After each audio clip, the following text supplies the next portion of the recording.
존경하는 국민 여러분, 저희들은 어제 그저께 강화문에서 대행사를 마치고 지금 그 중동에서 화약고에 불이 붙었습니다. 그래서 이런 사건이 사실은 와인버그 국방부 장관이 말할 때에 한국에 먼저 그런 일이 일어나지 않겠나 예상했는데 중동에서 지금 큰 지금 전쟁이 일어났습니다.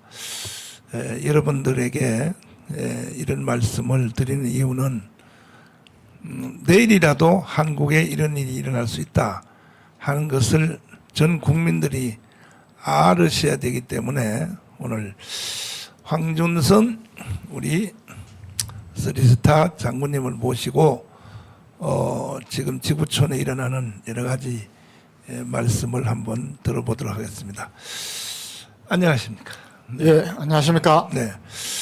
아니 우리가 예상하기를 그러니까 지금 우크라이나 예, 전쟁이 진행 중에 있잖아요. 예, 예. 그러니까 한 전쟁이 끝나야 그 다음에 무슨 사건이 일어나는 게 정상인데 이 중동에 이 화약고에 불이 붙었단 말이에요. 그 이번에 일어난 그 이스라엘 그 사태가 왜 일어났습니까? 그 이유가 동기가. 그러니까 이스라엘과 팔레스타인의 대립은 네. 목사님 잘 아시다시피 네. 성경 구약 창세기부터 나옵니다. 예. 그렇죠, 맞아요. 그래서 본래 예루살렘만 해도 목사님 뭐 너무 잘 아시지만 네. 원래 이스라엘의 수도였다가 옛 유대국의 유다. 네. 나중에 그 이슬람의 성지가 됩니다. 그렇습니다. 그래서 팔레스타인 쪽으로는 최근에 있어서 자기들이 차지했기 때문에 예루살렘을 자기 것을 할 만큼 네. 집착이 강하고 네. 이스라엘은 또 최근에 흩어져 있다가 독립을 하면서 네. 지금까지 이제 계속 대립을 해왔습니다. 네. 그러니까 지금 이번에 일어난 사건은 사실은 하마스라고 네. 테러 조직 중에 하나죠. 네. 예, 이 하마스가 공격을 한 것입니다. 가자 지구라고 있습니다. 가자 지구. 네. 원래는 이스라엘이 건국을 하면서 거기에 있는 팔레스타인들을 다 몰아내기가 힘드니까 그대로 살게 했는데 네. 이 팔레스타인 중에 네. 뭐 이슬람 교도들이니까 다 네. 목사님 잘 아시다시피 우리 또 기독교하고는 다르게 이슬람은 뭐 코란이냐 칼이냐 해가지고 거의 무력으로 전도를 한다고 할 만큼 그렇게 했기 때문에 계속해서 갈등이 있다가 하마스가 이번에 이스라엘을 그야말로 기습적으로 공격을 했습니다. 뭐 이제까지는 미사일로 공격을 했는데 이번에는 미사일뿐만 아니라 육상으로 쉽게 하면은 육상 조직이 침투를 해가지고 정말 어마어마한 인명 피해를 내고 납치 살상을 자행한 것입니다. 네. 그 앞에 그 원초적인 역사적 근원을 우리 한번 되짚어 보면은 이 예루살렘이라고 하는 이 예루살렘은 성경적으로 보면은 이거는 이스라엘 민족의 중심일 뿐 아니라 하나님의 또 그 성전이 거기에 있기 때문에 하나님의 중심인데 이 이스라엘 백성들이 범죄를 할 경우에는 그 예루살렘이 항상 환난을 당했습니다. 그래서 바벨론에 뭐 점령당하기도 하고, 맞습니다. 예, 또 뭐 이렇게 항상 환난이 왔는데 2000년 동안에 그 예루살렘에 환난이 온 것은 예수님을 십자가에 못 박은 죄 때문에 그때의 유대 그 타락한 유대 종교 지도자들이 외치기를 예수님 십자가에 못 박히는 죄를 우리와 우리 후손에게 돌려달라고. 예, 그렇게 해서 결국은 그 죄값이 이루어져서 AD 70년경에 로마의 티토스 장군에 의하여 예루살렘이 멸망을 당했지 않습니까? 당했을 때에 이제 그때의 유대인들은 다 전 세계로 디아스포라. 다 흩어졌죠. 흩어졌어요. 예, 다 흩어지고 그러니까 그때 이제 흩어지니까 유대인들이 다 쫓겨나니까 비어 있는 그 예루살렘을 주위에 있는 이방인들이 예. 하나씩 모여가지고 거기를 거의 2000년 가까이를 살았지 않습니까? 살다가 이제 1945년도에 48년도에 그 유대인 지도자 영국의 와이즈만 박사가 이스라엘 독립운동을 시작을 해서 그때가 이제 그 팔레스타인 지역이 전체가 영국의 통치하에 있었지 않습니까? 네. 그래서 우리나라를 만들어 달라, 이스라엘 회복시켜 달라 해서 그래서 처음에는 지중해 해안에 조그맣게 이제 만들었는데 이것이 이제 6.1 전쟁을 통해서 확대하고 해서 현재 이스라엘 사람들이 나라를 이제 건국을 하고 전 세계에 흩어져 있는 2000년 동안 흩어져 있는 유대인들이 지금도 계속 들어오고 있고 처음에는 뭐 한 30만부터 시작해서 이제는 뭐 300만, 500만, 지금은 한 900만이 넘었습니다. 900만이 넘었어요. 예. 와, 930만 정도 됩니다. 와, 그렇군요. 그럼 거의 1000만 다 돼가네요. 예. 그 있는데 그러니까 2000년 동안 그 이방인들이 점령하고 있던 그 팔레스타인 그 사람들이 이제 예루살렘은 자기 거라고 생각하고 살았는데 쫓겨나니까 네. 이스라엘 사람들이 정착촌을 만들어줬죠. 이제 맞습니다. 만들어줬는데 그러니까 그 유대민족들은 이건 하나님이 우리에게 준 이건 나라다 이런 사상을 가지고 있고 팔레스타인 그 사람들은 2000년 동안 우리가 살았는데 무슨 소리냐. 그래서 그 싸움이 이제 계속 되다가 이번에 일어난 이 그 사건은 그러니까 전착촌을 그 유엔에서도 지원을 하고 이스라엘에서도 지원을 해서 정착촌 만들어 줬으면 그냥 그대로 잘 살면 되지. 기어코 또 그 이스라엘 그 예루살렘을 또 뺏으려고 이 전쟁을 시도를 하는 것은 제가 볼 땐 저 굉장히 어리석은 짓 같은데 뒤에는 이번에 또 뭐 이란이 뒤에서 배경에 있다는 그런 얘기를 듣고 예, 하는데 그 중동 지역의 국가들이 네. 이란을 주축으로 하는 이란의 세력하고 네. 사우디아라비아 또 요르단 이런 서방 세계와 좀 친밀한 이 국가들하고 이렇게 양분이 되어 있습니다. 네. 그래서 이 하마스라는 테러 조직뿐만 아니라 그 헤즈볼라, 네. 그다음에 지난날 그 용명을 떨쳤던 알카에다 네. 전부 이것은 배후가 이란이라고 보는 전문가들이 많습니다. 이란이 순위파입니까? 그 예. 순위 이란은 순위 시아가 있는데 네. 제가 알기로는 이란은 시아입니다. 시아. 시아파. 예. 그 이라크의 후세인이 순위파일 거예요. 전체적으로 보면은 이슬람의 비중을 크게 차지하는 게 시아입니다. 네, 다수고 순위는 이제 좀 규모가 적고 네. 그런데 시아파만 이렇게 되어 있는 곳, 순위만 되어 있는 곳은 어떻게 보면 조금 안정적인데 네. 이라크 같은 경우는 18개 중에 몇 개 주가 시아 순위가 이렇게 혼재되어 있습니다. 여기서 항상 불안하죠. 같은 나라에. 예, 그런 불안이 있고. 그건 두 개 나라로 나누는 게 차라리 낫지 않습니까? 그 이라크 같은 나라는. 그러니까 나라에서 그게 이제 말고. 우리가 자유민주주의, 네. 그다음에 공산주의 네. 이렇게 이념 대결을 하듯이 그것은 또 종교적인 것이기 때문에 어떤 면에서 또 더 강구합니다. 네. 예, 그래서 이번에 이제 방금 목사님 말씀하신 대로 네. 이란이 배후가 아니냐. 예. 저도 이란이 배후라고 봅니다. 그런 배후 그 세력이 없으면 저렇게 무모한 짓을 못하죠. 예. 그다음에 이번에 한 5천 발의 미사일을 쐈습니다. 네. 예.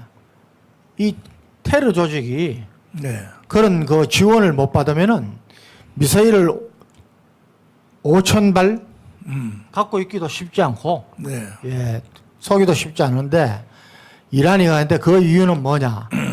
그 본래 지금 사우디아라비아가 네. 그 중동 지역에서 가장 부유한 나라 중에 하나입니다. 왜냐?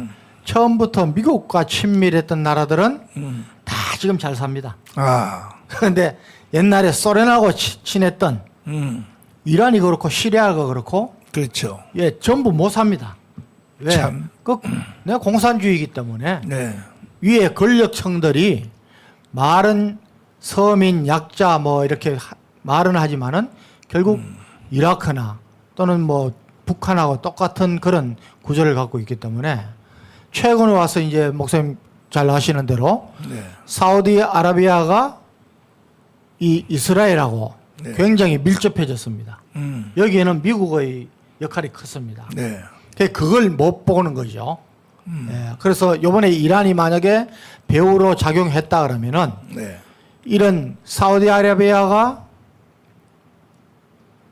이스라엘하고 더 밀접하게 뒀다가는 안 되겠다는 이런 그게 있고, 그래서 이 하마스를 지원했다는 게 네. 지금 전문가들이 보는 시각입니다. 아니 근데 이스라엘은 세계 제1의 정보기관 그 모사드가 있지 않습니까? 예. 근데 그 세계 제1의 우리나라 국정원보다가 다 예산이 8배라 그러더라고요. 예, 예. 그런데 왜 이번에 이 사건을 미리 감지를 못하고 예방을 못했을까? 목사님, 네. 그 제가 어제도 말씀드렸지만은 네. 정말 또 이해할 수 없는 일이 일어난 겁니다. 아. 뭐냐면은 이 하마스라는 테러 조직의 그 공격 방식이나 이런 것들은 쉽게 하면 아날로그라고 할 수 있습니다. 아, 그렇죠.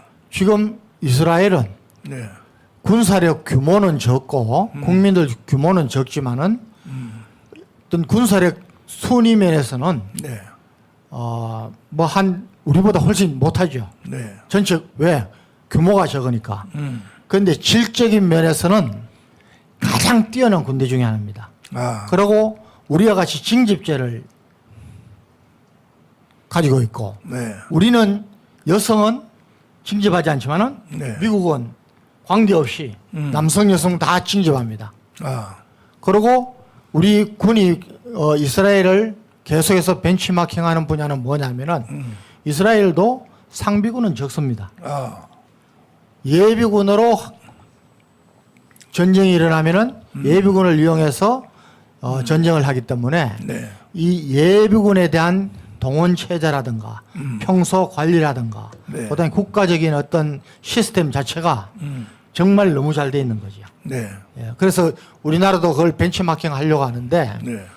요번에 이제 지금까지 뭐 나온 이런 전문가들의 그걸 견해를 보면은 결국은 모사드, 네. 저 이스라엘은 모사드뿐만 아니라 군의 정보기관이 또 하나 있고, 네. 그다음에 모사드 하나뿐만 아니라 국가가 또 다른 정보기관을 갖고 있습니다. 네. 이 세 개가 다 정부 모든 국가에서 벤치마킹을 할 정도로 최고의 정보기관인데 네. 이번에 놓친 겁니다. 아. 왜 놓쳤느냐? 결정적인 것은 뭐 몇 가지 있지만은 네. 그 중에 가장 결정적인 것은 결국 이스라엘의 정치가 정파 싸움, 당파 싸움을 하면서 여기에 정보기관도 흔들렸다는 그런 아. 지적이 많습니다. 결국은 정치가 가장 근본된 원인이 되었다고 예. 이렇게 봐야 될 것 같은데,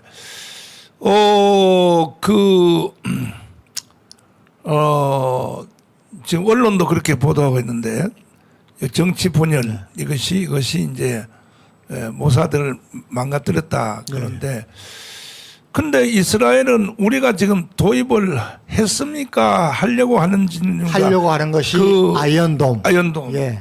아이언돔은 미사일이 뭐 날라오면 미사일을 잡는 그 그렇죠. 가장 방어막이잖아요. 세계에서 가장 예. 중요한 방공 시스템입니다. 근데 이번에 그게 왜 작동을 못 했을까요? 너무 많은. 너무 예, 많아서. 우선 기습을 당했고 이야. 너무 많은 포탄이 날아와 가지고 음흠. 이게 혼란에 빠진 겁니다. 그러면 지금 우리나라에도 그 사드가 있지 않습니까? 예. 북한의 미사일 잡는 거, 오는 거. 예. 사드가 뭐 우리는 뭐 성주 하나밖에 없죠? 예, 지금 배치는 네. 성주에 돼 있는데 그다음에 그저 일부는 미군 비행장, 미군이 있는 비행장, 아, 군산 비행장, 아, 저 오산 비행장 아, 일부씩이 있습니다. 아 그렇구나. 그런데 이제 이번에도 뭐 많은 전문가들이 지적했습니다. 네. 북한은 장사정포가 약 14,000여. 이야. 그래서 세상에. 그것들이 북한이 저 하마스처럼 동시에 계속해서 할 때에 우리 방공 시스템이 막아낼 수 있느냐? 아, 저는 상당히 부족한 상태에 있습니다. 아, 부족한 상태에 있습니다. 사실 아이언돔은 지금까지는 하마스나 테러 조직에서 그 미사일을 몇십 발씩 쐈습니다. 네. 그러면 거의 다 잡아냈습니다.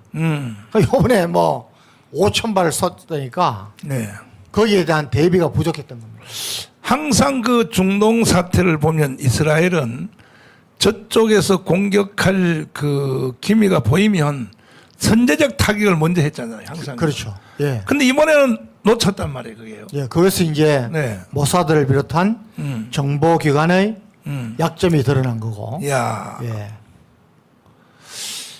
그렇게 볼 때에 우리 이제 결국은 우리가 관심을 가지지 아니할 수 없는 것은 이제 한국에도 그런 일이 일어날 수 있지 않느냐. 한국에도 동시에 미사일을 뭐 북한에서도 5,000대 이상 동시에 쏠 능력이 있잖아요. 북한도. 있다고 봐야죠. 있다고 봐야죠. 그때 우리가 우리는 저기 패트리어트니까 그 미사일. 패트리어트. 예. 네. 예. 그걸로- 패트리어트가 있고 네. 사드를 도입하려고 하고 그다음에 아이언돔을 검토를 했었죠. 근데 그걸로 우리도 못 잡는다는 게 이번에 중동 사태 통해서 증명이 됐지 않습니까? 아마 군에서도 상당히 긴장감을 가지고 네. 재검토에 들어갈 거라고 보는데 네. 사실 우리는 중동하고는 조금 다릅니다. 왜냐하면은 우리는 쉽게 하면은 북한 정규군 대 네. 우리가 지금 서로 대치해 있거든요. 네. 요번에 이제 당한 것은 테러 조직 하마스는 우리 정규 조직은 거의가 뭐 위치나 우리가 북한의 장사정포 이런 걸 다 파악하고 있습니다. 네. 그리고 조그만 전번에 말씀드렸지만은 네. 24시간 거의 전 시간을 모든 첩보 능력을 중복해 가지고 네. 하고 있는 겁니다. 그런데 이번에 이제 그 모사드가 못 잡은 것은 네. 너무나 아날로그 그러니까 디지털 시대에 네. 이렇게 할 줄은 몰랐다. 그다음에 이 테러 조직이란 것은 네. 주거지가 드러나 있지 않습니까? 네. 우리 방해하고 똑같습니다. 아. 네. 그래서 그런 면에서 취약점을 이번에 이제 발견한 거고, 저는 뭐 우리나라 이제 뭐 우리 국방부에서도 대책을 세우고 또 이것이 또 예산 반영하고 가려면은 대통령께도 보고가 돼서 시급하게 이제 보완 조치가 될 거라 보는데 네. 빨리 뭐 더 많은 방공 시스템을 우리가 보충을 해야 됩니다. 네. 그리고 우리가 장기적으로 지금 하고 있는 그것을 추진 그 예산을 좀 빨리 더 확보해서 속도를 높여야 됩니다. 속도를 높여야 되는데 저는 그런 것보다 더 중요한 것이 결국 정치 수준이 높아지지 않으면은 네. 국군의 통수권자인 대통령이 또는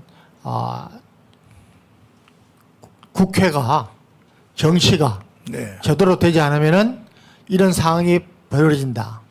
목사님 그 지금 그 네탄야후라고 네. 이스라엘 총리입니다. 네.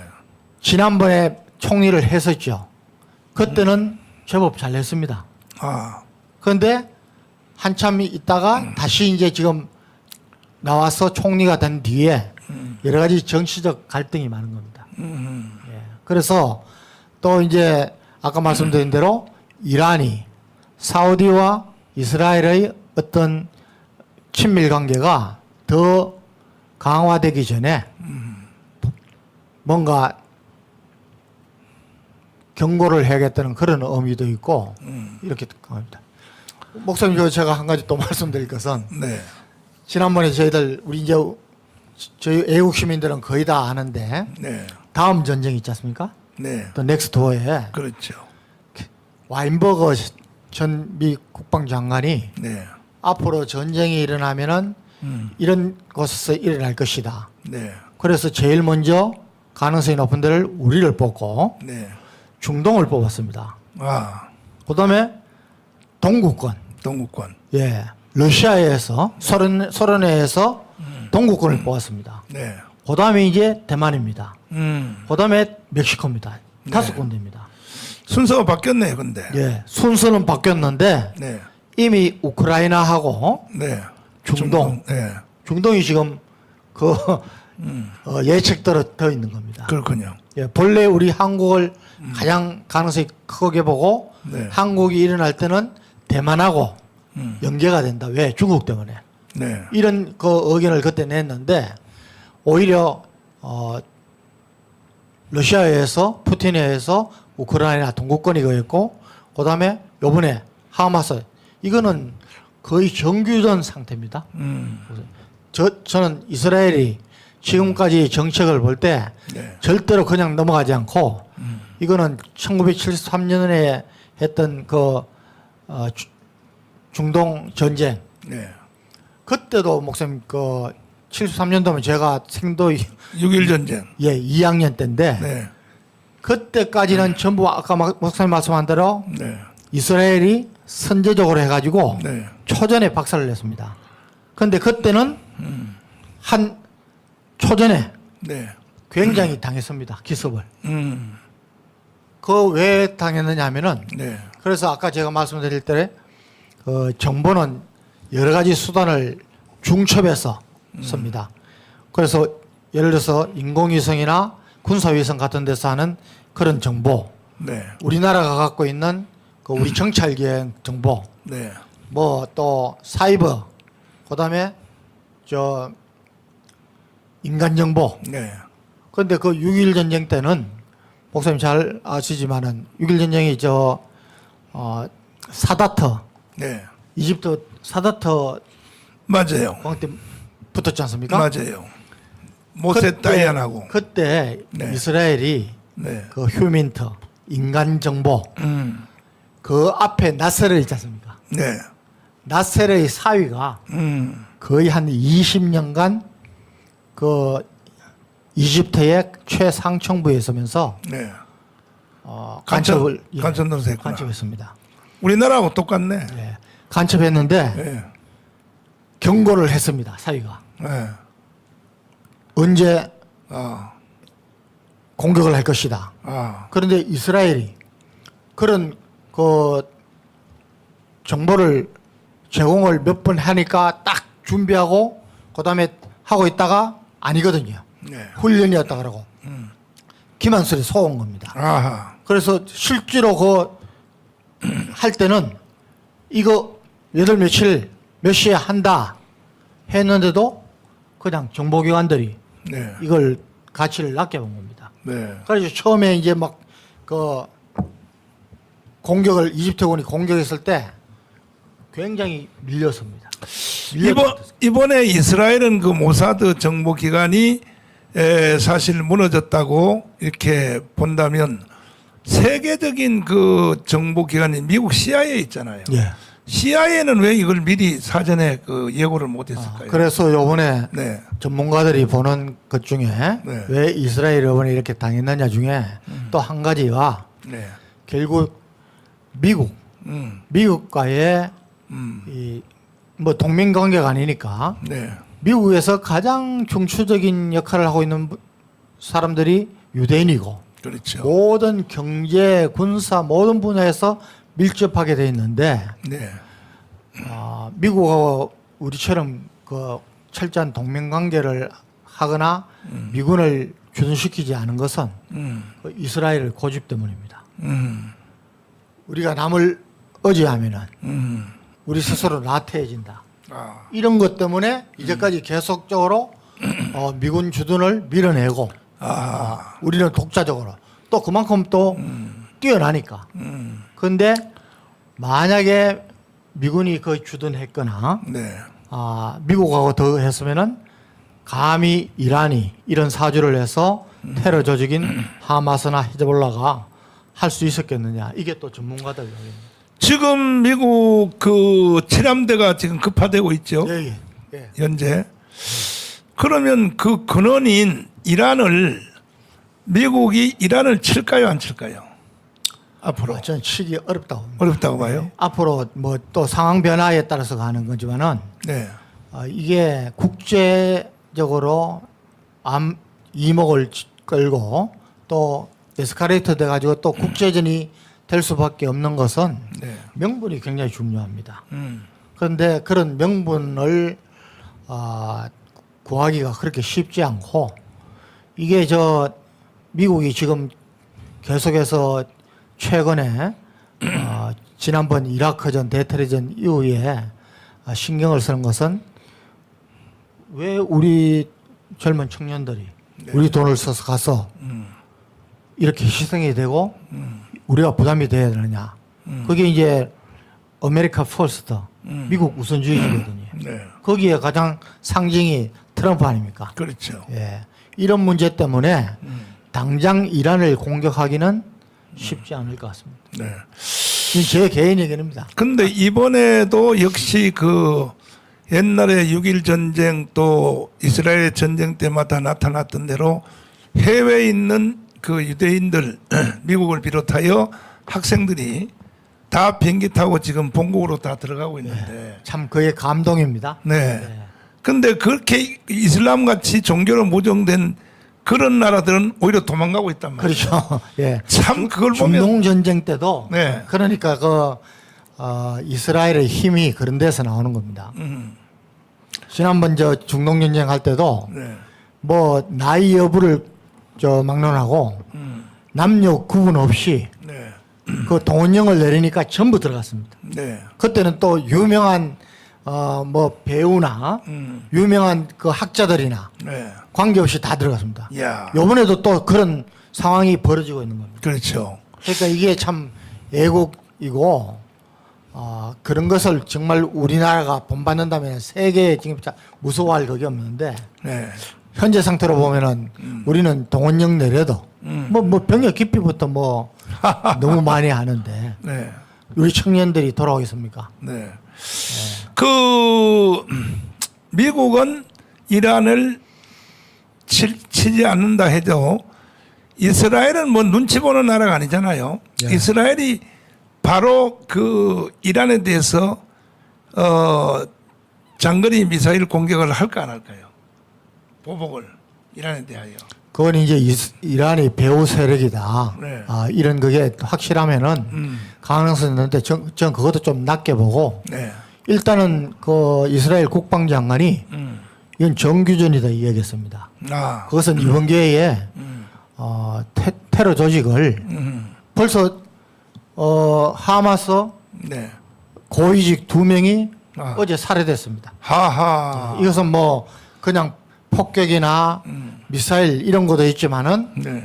뭐 자기들이 그 모사도 요원들 해가지고 이번에는 가만두지 않을 것 같은데 네. 한 가지 이제 좀 약점이 뭐냐 네. 너무 많은 인질이 있기 때문에 인질을 방패로 그 하면은 인질 뭐 100명밖에 안 된다는데요. 100명 아니라 100명 아니라 정부로서는 또 네.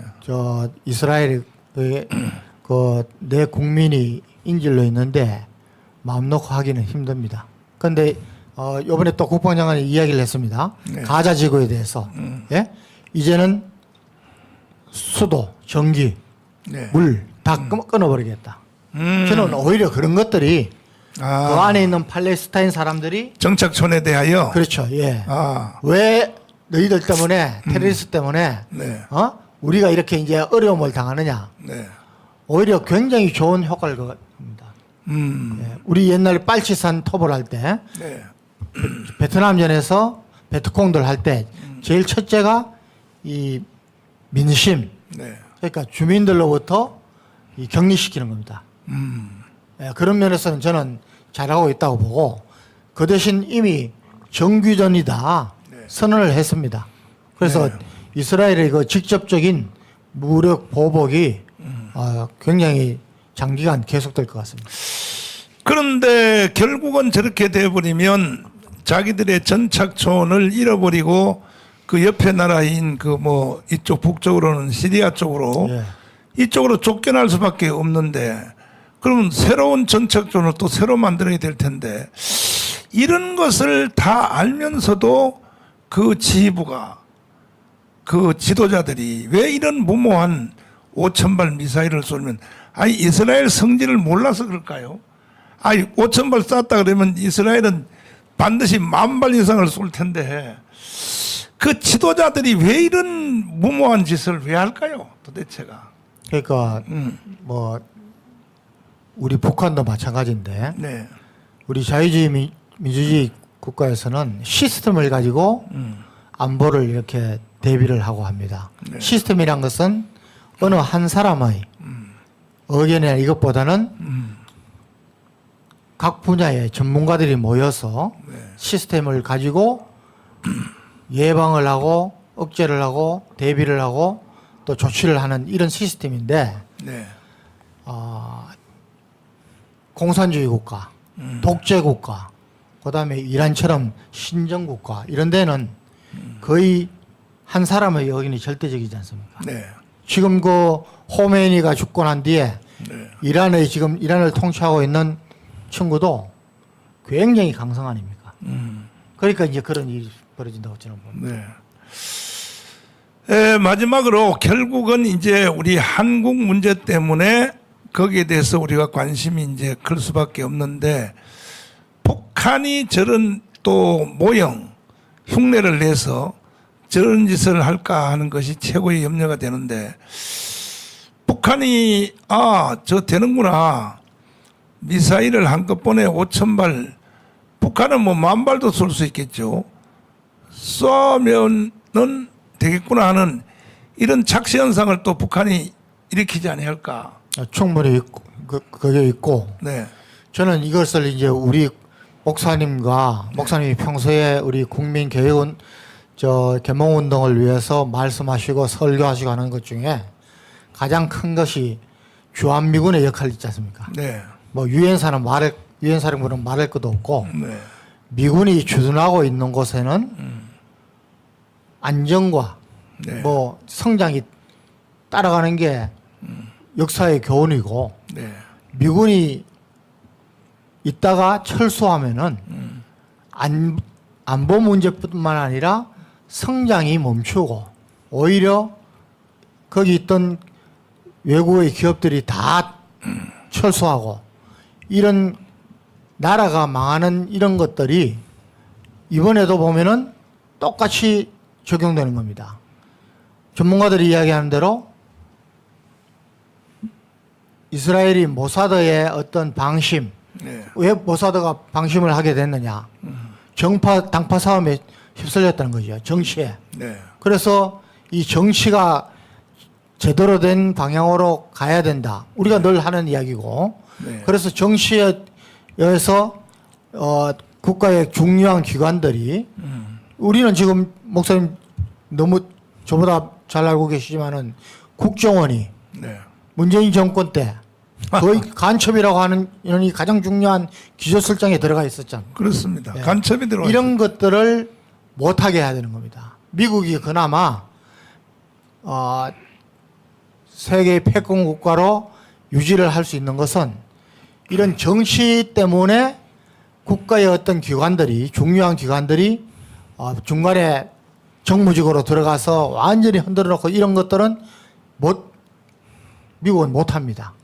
그래서 이런 것들을 우리가 본받아야 되고, 첫째는 이거 미군의 역할이 이렇게 중요하거나, 다시 한번 저는 깨달았고, 미군이 거기 소수의 고문단 정도라도 있었으면은 그렇게 못 합니다. 미국은 자국 국민들 한두 사람이 희생을 당하고 한두 사람이 그걸 해도 절대 용서하지 않습니까? 예. 예, 그런 것을 우리가 좀 잘 본받았으면 좋겠고, 또 하나 문제가 정말 북한이 어떻게 하겠느냐. 예, 이것을 심도 깊게 해서 특히 최근에 이번에 이제 그 국방장관이 된 신원식 장관부터가 여기에 최우선적으로 예산을 확보하고 대비를 해야 됩니다. 그래서 아까 말씀드렸지만은 테러 조직이 하는 것하고 북한이 하는 것은 성격적으로 좀 다르지만은 안보란 것은 뭐 너무 무리하게 하더라도 하는 것이 좋습니다. 예. 조선일보 기사 아까 나왔던 거 한번 띄워주시면, 결국은 정치 분열, 조선을 위로 띄워주시면, 이번 사태는 결국은 이스라엘 내에 있는 정치 분열 때문에 세계 최고 모사드가 망가뜨려졌다. 이렇게 지금 조선일보는 보도하고 있거든요. 결과적으로. 이렇게 볼 때에 정치 분열, 지금 우리나라의 정치 분열은 이스라엘 분열과 비교할 수 없을 만큼 지금 주사파 이 정권들이, 정치가들이 지금 연방제 통일로 가자 하는 세력이 국민의 절반 가까이 컸단 말이에요, 지금. 근데 이것을 우리가 지금 돌려 세워놓은 것이 가문 우리 애국운동인데, 그 윤석열 대통령을 당선을 시켜서 임시로 재앙을 막았을 이제 상태인데, 윤석열 대통령이 1년 정치해보고 난 뒤에 아찔할 뻔했다고 그렇게 말하지 않습니까? 지금 윤석열 대통령이 당선 안 됐으면 대한민국은 이미 벌써 연방제로 넘어갔겠죠, 북한으로. 예. 네, 이재명이가 됐으면. 예를 들어서 검수완박이라든가 네, 뭐 지금 다수의 혐오로 네. 이렇게 하는 그 더불어민주당의 걸 보면은 뭐 북한이 실행만 하면은 네. 그냥 일단 가면은 엄청난 혼란이 생기고 북한에 또 어떤 적화의 유혹을 주기 때문에 정말 이것은 하나님의 특별하신 간섭이고, 네. 이제는 우리가 해야 할 일이 있는데 당장 오늘 강서구청장 선거에서 정말 우리 자유통일당이 의미 있는 결과를 가져올 줄로 기대하고, 네. 아직까지도 이제 많이 줄었습니다. 네. 그런데 아직까지도 보수 분열이다, 우파 분열이다 이렇게 말씀하시는 분들은 정말 우리 방송을 많이 보시고 네. 또 우리가 주장하는 것을 잘 살피시면은 네. 전혀 그런 게 아닙니다. 내년 4월에 정말 보수 우파가 200석을 차지해야 되고, 그것도 중요한데 네. 우리 자유통일당이 들어가서 우리 정치 수준을 완전히 바꿔야 됩니다. 맞아요. 예, 이런 일에 여러분 적극 기도하시면서 협조해 주셔야겠습니다. 네. 앞으로 진행되는 사안을 또 계속 저희들이 이제 해설을 해드리겠습니다만은 이번에 우리가 강화문운동 10월 9일 날 강화문 집회가 윤석열 대통령한테는 큰 힘이 됐을 겁니다. 예. 큰 힘이 됐고, 또 내년에 우리는 4.15 총선에서 국민의힘 정당이 149석을 하고 또 자유통일당이 51석을 하면 이거야말로 정말 천상의 조합이 될 것입니다. 그런데 그렇지 아니하면 만약에 이제 세 가지 경우인데 한 석이라도 졌다, 그러면 대한민국은 바로 그날로부터 끝나는 겁니다. 사실은 내년 4월 10일 선거에서 겨우 이겼다. 예를 들어서 한 155석 정도 이겼다. 국민의힘 정당 이겼다 그래도 결국은 나라는 망할 수밖에 없어요. 이때는 제가 여러 번 말씀드린 대로 1960년대 초 4.19, 5.16이 일어나기 직전 상태로 혼돈 가운데로 몰고 갈 것입니다. 이겼다 해도 155석을 이겼다 해도 그래서 한 가지 방법밖에 없어요. 200석 이겨야 됩니다. 200석. 200석도 국민의힘 정당 한 개만 200석 하면 의미 없어요. 왜? 그 안에서 또 싸울 것이니까. 뭐 홍준표, 그 다음에 이준석, 유승민 뭐 뻔해요. 뻔해. 예, 또 싸울 것이니까. 그래서 우리가 견제장치를 하기 위해서 자유통일당이 51석이 딱 들어가야 됩니다. 들어가야 일본의 공명당이 자민당을 견인하는 것처럼 이렇게 해야 이제 나라가 살 수 있다. 마지막으로 우리 지금 한국 사태가 이제 참 굉장히 위험해졌는데 장관님 말씀 한번 해주시고 마치도록 하겠습니다. 예. 요즘 저는 이런 생각을 참 많이 합니다. 우리가 7월 27일 날 평택 집회를 안 했으면은 지금 또 상황이 어떻게 됐을까? 참. 여러분, 평택 집회는 단순히 개딸들을 막아내고 주사파를 막아낸 그게 아닙니다. 목사님께서 처음부터 그렇게 생각하시고 목표를 두고 하셨지만은 정말 전 세계에 또 특히 미국에 우리 한국 국민들이 절대로 은혜를 잊어버리는 국민이 아니고 주한미군 철수를 외치는 일부 무리가 있지만은 대부분의 국민은 한미동맹을 정말 고마워하고 주한미군이 꼭 있어야 된다는 것을 아주 확실하게 전해줬습니다. 네. 지난번 목사님 미국 가셔서 상하원 의원들 만났을 때 제가 이제까지 접촉했던 그런 분위기와는 완전히 다르게 네. 정말 고맙습니다. 그다음에 정말 한국 국민들이 이렇습니까? 너무 큰 결과를 갖고 왔습니다. 네. 마찬가지입니다. 저는 이번에 우리 강서구청장 선거하고 공교롭게도 네.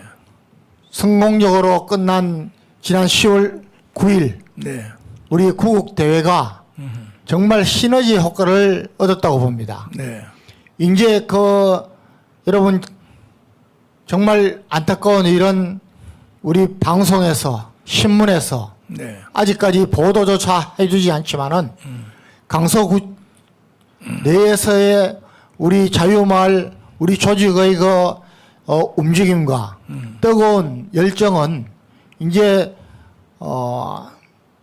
강서구민들과 국힘당 더불어민주당에서는 깜짝 놀라고 있습니다. 네. 이미 여러 군데서 정말 이거 광화문 세력이 네. 자유통일당이 정말 이거 큰일을 해내는구나 이런 걸 보여주고 있습니다. 네. 이제 남은 시간에 꼭 우리 전화 한 번 더 하시고 강서구에 있는 투표권을 가진 분들 특히 우리 애국 시민들이 주저없이 자유통일당을 선택을 하시기로 해주시면 좋겠고 이제 내년에는 비례대표를 위한 선택은 당을 선택하게 되어 있습니다. 그동안에 여러분들 한번 보십시오. 우리 국민들이 또 어떻게 변할지 우리 교회가 어떻게 변화될지 우리 목사님 우리 장로님들이 어떻게 변할지 네. 지금 하나님께서 잘 인도하시고 있습니다. 우리가 이 일에 두 말이 필요 없습니다. 하나님이 하시는 일입니다.